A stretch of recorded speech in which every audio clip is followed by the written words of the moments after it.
kalau kita mengikuti isu-isu yang berhubungan dengan kesehatan manusia pada umumnya, kesehatan tubuh secara khusus, ada dua isu utama yang beredar.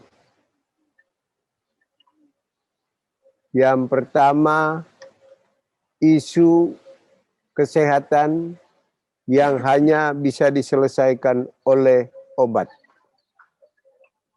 termasuk vaksin. Isu-isu seperti ini, suka atau tidak suka,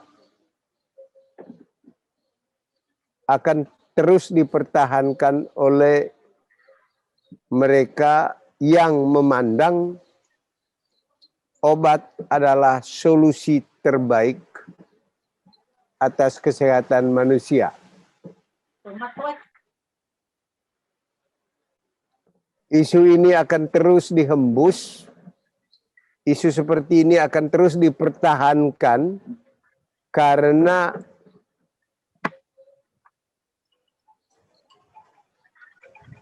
ini merupakan salah satu cabang bisnis yang luar biasa, yang dengan mudah mempengaruhi pola hidup dan pola pikir orang di seluruh dunia.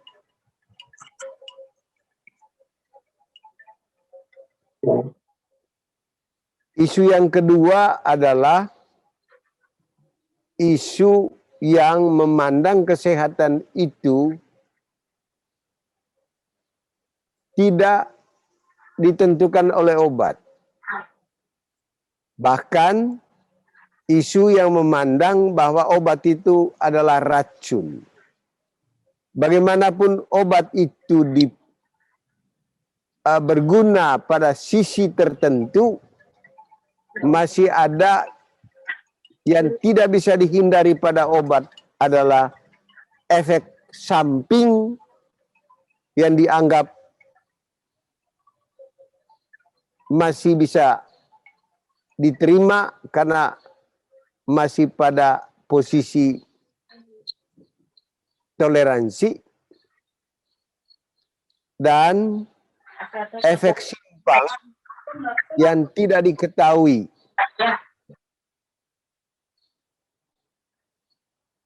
Karena itu kelompok ini akan memperjuangkan pola hidup untuk tidak menjadikan obat jawaban atas kehidupan manusia, lalu jawabannya berupa mengubah lifestyle dan termasuk mengubah pola pikir. Karena itu kelompok ini akan memperjuangkan untuk mengembangkan pola makan sehat dan pola pikir positif.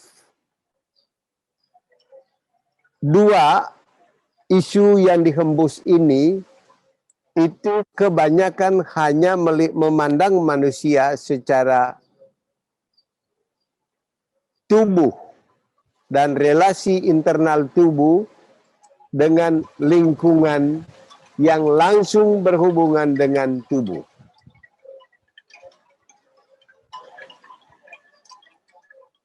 SKK tidak hanya sebatas itu. Obat atau vitamin tetap dibutuhkan pada situasi tertentu. Pengalaman selama 15 tahun sudah menunjukkannya bahwa kita tidak meninggalkan obat secara absolut. Yang kedua, kita melihat tubuh juga berhubungan dengan lingkungan. Karena itu kita mencegah masuknya makanan-makanan yang bertentangan dengan desain tubuh kita. Satu teknologi terakhir yang berhubungan dengan ini adalah nutrigenomik, di mana setiap orang diperiksa dengan biaya yang amat sangat mahal untuk ukuran SKK. SKK melihat sehat juga sangat ditentukan oleh relasi sosial. Relasi kita dengan orang lain. Dan hasil refleksi saya, banyak sekali relasi sosial yang terganggu atau dipelihara dengan baik melalui cara kita bertutur, cara kita berbahasa terhadap diri sendiri dan terhadap orang lain. Dan itu yang berhubungan dengan yang namanya positive thinking.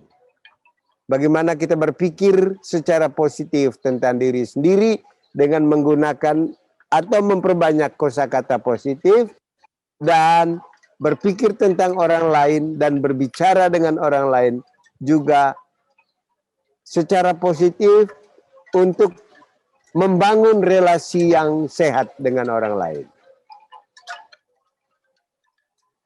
Satu yang sebenarnya juga sudah mulai dilirik oleh pandangan-pandangan lain, yaitu tentang relasi manusia dengan Tuhan melalui jiwanya.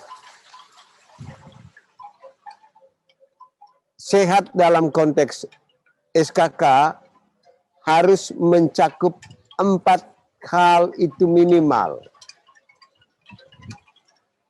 yaitu sehat secara fisik dengan memperhatikan makanan. Bagi yang baru tadi sudah diberitahu makanan yang tidak boleh dikonsumsi. Yang kedua, sehat secara sosial. Yang ketiga, sehat secara psikologis. Jangan membiarkan diri cemas. Jangan membiarkan diri takut. Berpikir positif. Dan yang berikut, sehat secara spiritual. Ya, sebenarnya apa yang kita kembangkan sekarang, yang kita hidupi sekarang adalah bukan gagasan baru sama sekali. Itu sebenarnya sudah lama, sejak WHO berdiri. Kesehatan manusia itu pada minimal 4 hal itu. Sehat tubuh, sehat sosial, sehat psikologi, sehat spiritual. Lalu orang Indonesia menambahkannya menjadi sehat secara ekonomis. Kita tidak terlalu berbicara tentang sehat ekonomis, ya, karena kita sudah menempuh minimal 2 mekanisme kita, yaitu tidak lagi mengeluarkan uang untuk membeli makanan yang racun, dan kita menjalankan pola hidup autofagi. Kita makan sekali sehari. Itu saja, bagaimanapun kalau dilakukan dengan tekun akan membangun kesehatan ekonomi. Kita tetap akan berhadapan dengan 2 isu yang saya kemukakan pada awal. Satu, isu tentang obat-obatan, karena mereka tetap akan mengembangkan isu-isu baru seperti sekarang ada isu hepatitis yang sudah diduga melanda 26 negara di dunia.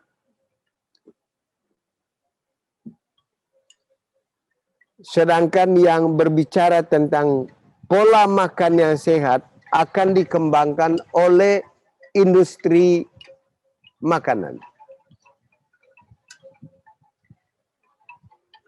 Saya mau mengajak anggota SKK,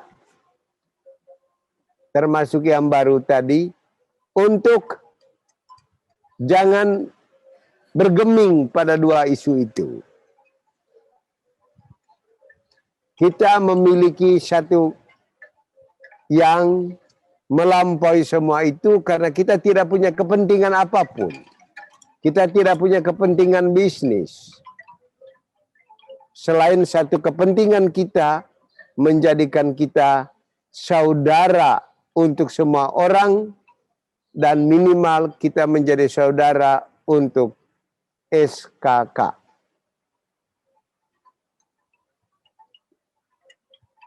Kita bersyukur karena paling tidak 15 tahun yang sudah lama, yang sudah mengalami sukacitanya pola hidup kita ini. Ada orang-orang yang belum mengalami kesembuhan tubuh itu karena masih melihat tubuh sebagai pusat. Padahal anggota SKK sudah sejak lama melihat bahwa jiwalah pusat kesehatan itu. Karena itu kita menolak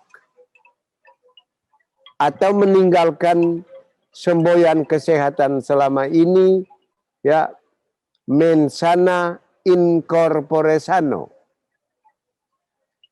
Kita sudah memiliki satu semboyan khas SKK. Semboyan kita corpus sanum intem sanam.